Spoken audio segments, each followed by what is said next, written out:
at that stage already process focused instead of outcome focused.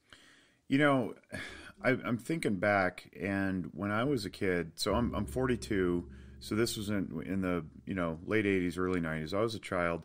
Travel baseball was not really a thing. Travel basketball was not really a thing. Travel soccer was not really a little bit more of a thing. And it's not like it didn't exist, but sometime after I graduated high school, 1996, and then my brother was 1999, and it was somewhere in those 3 years, travel ball started to become a thing. And then in about the next 5 to 7 years after that, it really took off. And since then, it's become a full-blown business, like full-blown business. And I got to believe that the innocence of youth is being disturbed, if not altogether robbed, because what I'm learning now, and my kids are only 5 and 3, so they're not quite there yet, but what I'm learning through some other friends who have kids who are a little bit older, 10, 11, 12 years old, is that there really isn't a way for kids to play youth sports now just for the pure enjoyment of it. And where it exists, it's pretty watered down because the elite athletes have gone to do the pay-for-play club ball where they basically play the sport 11 months out of the year. And that bothers me on some level, many levels, I guess. But I'm wondering what your take is on that, if it's still advantaging the children the way that it used to.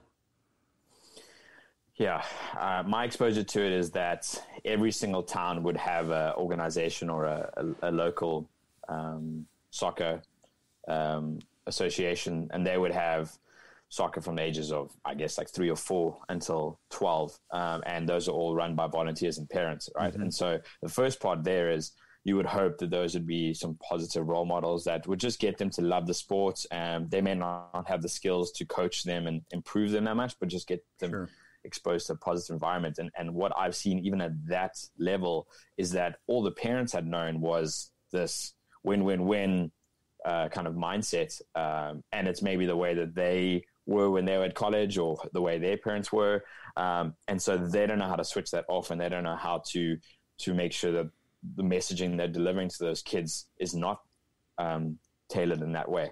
So I think even at that level where it's not pay to play, it's not as competitive as the higher levels, you would hope that that's just where it's love of the game, enjoy what you do. And there are definitely some really good parents out there who want to learn more. They do want to be positive role models, but it's few and far between, in my opinion. And then you get to the level where it's club soccer, and right now everybody wants to be involved in club soccer as young as possible. Parents are getting them in at 9 or 10 years old, and then by the time that you're in your, I guess, 11 or 12, where you're really playing competitively, you're already paying anything between $2,000 and $4,000 a year, excluding any travel, just to be involved in this high-pressured environment where it becomes more results-centric. So yeah, it's a crazy thing to see. And I mean, the club that I worked for in Boston was one of the biggest in North America. We had franchises in 26 states, and just being in different fields all over the country you just get to see how damaged the system is. Yeah, it sounds really judgy to say that it's damaged, but for somebody who works with youth and who has been in education and still isn't around education as a whole, I am concerned that we're stealing children's innocence from multiple inputs and avenues. One being what we just described, but also there's the social media technology that's accelerating their exposure to things that are just developmentally not appropriate, whether it be musical lyrics or videos or violence or whatever it is. That it just seems like we're getting younger and younger with the level of exposure we are giving our kids to adult things, and I wonder what the long-term effects of that are going to be. But in the meantime, I guess I want to steer the conversation back to how you're helping them, because you do that. You focus on the mental side, and I'd be remiss if I didn't mention Austin Byler, who's been on this podcast a couple of times. He works with the baseball folks. You work with soccer folks. It sounds like you're doing something very similar, where you're trying to bring an appreciation for the sport so that you're not burning out the children. Talk a little bit about how you do that. Yeah, I think first and foremost is to try to almost create this environment around whatever team that I'm working with. And so, I worked with an incredible team in Boston for 4 years, and it was a girls team, and I worked with them from when they were freshmen until they were seniors in high school. And I think first and foremost is just to make sure that the entire environment around them was protected, if you want to call it that. Just constant communication with the parents, to make sure that, in the 2 hours that I'm working with them, the messaging is then continued for the 22 hours that they're not with me every single day. And I think that is probably the best thing that you can do from the start, is just to make it transparent, to be completely authentic with the parents who have such a big influence on them, and to explain and make them a part of the process all the way through. And I think that is probably what I would tie to the success of that kind of program, if you want to call it that. It's just, make the parents part of it. Don't treat them as customers because they're paying for their kid to be there. It's make them part of the process. Have them understand what you're trying to achieve, so that the conversation in the car is not about the results, or not necessarily about their performance. It kind of stems back to, like, what are we trying to achieve over an extended period of time? Where were you a month ago versus where you are right now? And I think that's really important, just to make them part of the process. I think that's the first thing. Yeah, as a family systems clinician, I really love hearing that. Zephyr Wellness has its intake packet, right? And it's got the consents, and you sign all this stuff. And one of the paragraphs in there basically reads, "We don't do fix my kid." We say you as the parents are the executives of your home, and essentially, as you go, so go your children. So we require you to be involved in treatment because, as awesome as I think I am as a clinician, I'm only with your kid an hour a week, at most. Somebody else is around the other 167. So the fact that you said 2 versus 22 a day, I love that, because I say that all the time. You got to take what we give you and, implement it into life if you want them to be successful. So how often are you checking in on the desire of the children themselves to keep playing, as opposed to maybe being some sort of functioning arm of their parents' desire to keep playing? Yeah. Again, I think it's part of what the whole, I guess, recipe, if that's what you want to call it.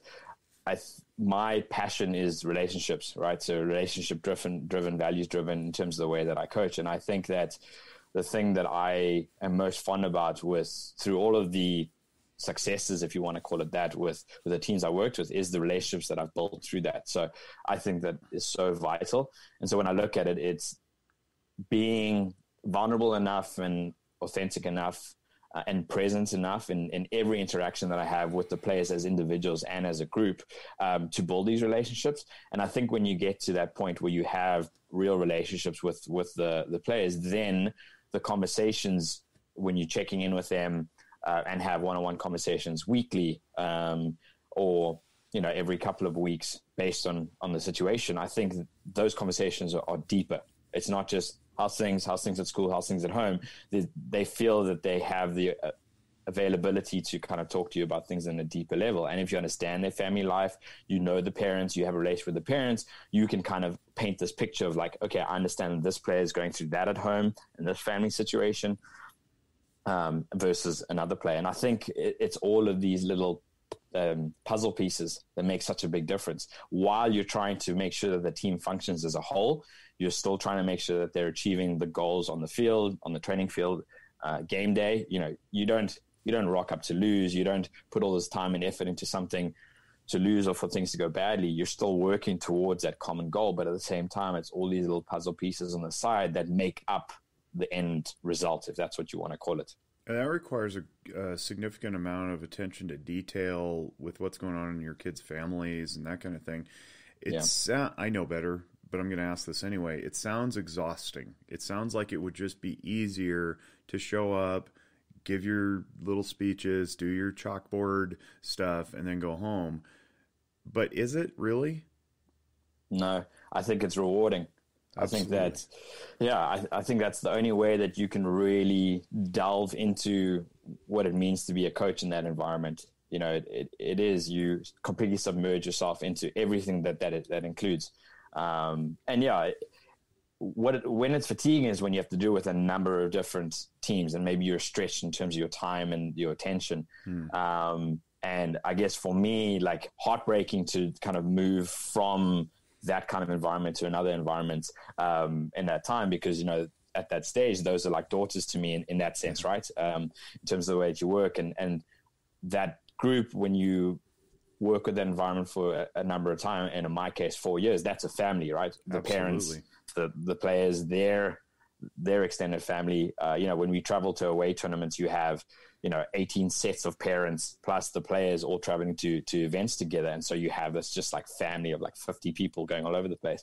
But that's also what makes it worthwhile. That's what makes it rewarding. It's like being that family environment. And I think you can do nothing but do your best in that situation. I can tell by the way that you're smiling as you're talking that it seems like you draw energy from it. It's not like you're exhausting energy. Yeah. You're actually refueling yourself through this process. Share with the listening audience what that's like for you. And if you've always been that way, then that's cool. But like, was there ever a point where you turned a corner where you had to like kind of relax into knowing everything about everything all the time, and then realized, oh wait, actually this is much easier? Yeah, I think it's been a journey of understanding that I'm wired for like servant leadership in that sense, and looking to try and serve others. You know, I was always energized by people and friends and a social setting, and sports specifically, because that's all I can remember that I did when I grew up.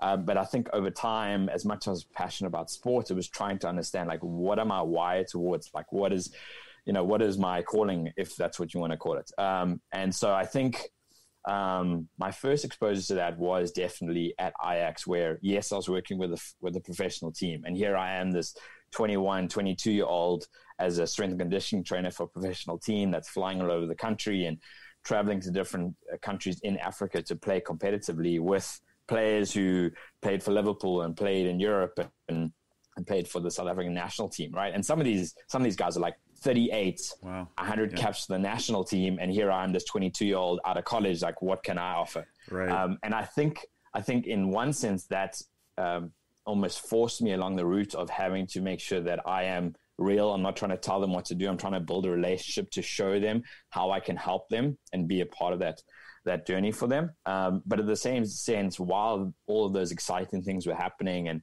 50,000 fans in a stadium watching a game, my joy came from working with the kids in the evening, right? So I would work with the professional team in the morning and obviously travel on the weekends for the games. But our youth teams would, from U11 to U19, would be training in the evenings. And I was involved in both. And I think being able to see this 12-year-old kid who's coming from a really underprivileged environment, striving to become a professional, one, because they have this desire to be a professional, but two, probably because that's their only way out.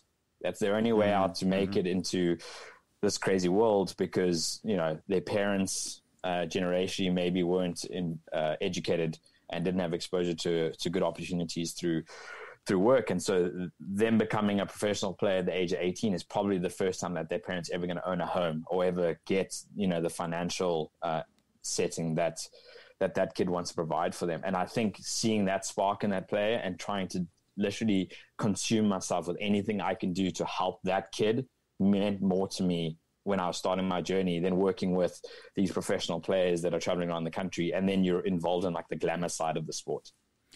Explain your understanding of servant leadership. That's not a term you hear very often.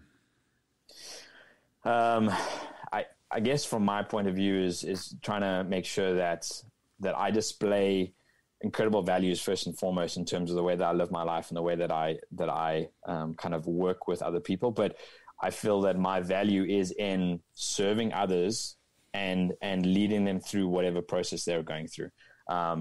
You know, if I was to put that in a nutshell, I think serving them in a sense that am I equipped enough in all the aspects that's required to serve them from a coaching perspective, from a friendship perspective, in that environment. I think that's really the way that I look at it.